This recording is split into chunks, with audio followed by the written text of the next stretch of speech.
So then let's consider first of all, what is a mind in the grip of vicious circles? Well, one of the most obvious instances that we all know is the phenomenon of worry.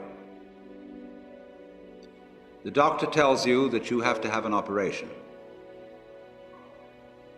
And that has been set up so that automatically everybody worries about it. But since worrying takes away your appetite and your sleep, it's not good for you.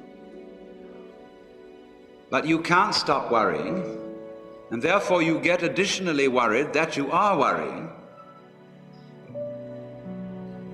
And then, furthermore, because that is quite absurd and you're mad at yourself because you do it, you are worried because you worry because you worry.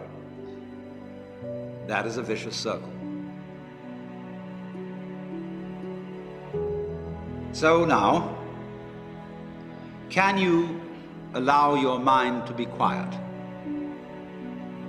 Isn't it difficult? Because the mind seems to be like a monkey, jumping up and down and jabbering all the time. Once you've learned to think, you can't stop. And an enormous number of people devote their lives to keeping their minds busy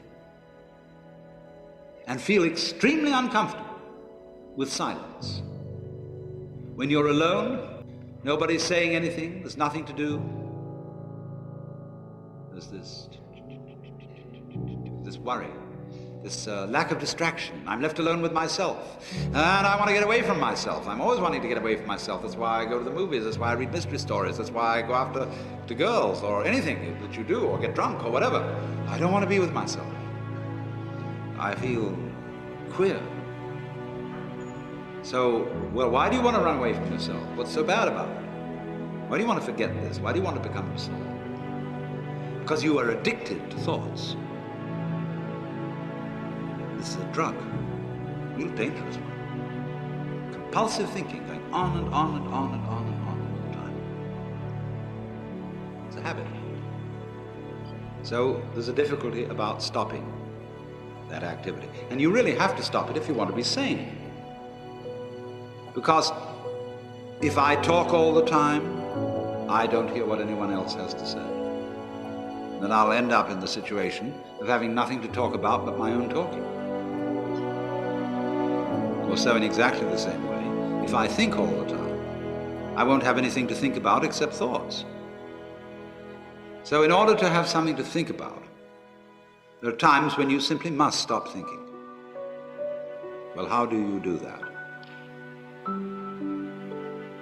The first rule is don't try to. Because if you do, you will be like someone trying to make rough water smooth with a flat iron. And all that will do will stir it up. So in the same way as a muddy, turbulent pool quiets itself when left alone, you have to know how to leave your mind alone.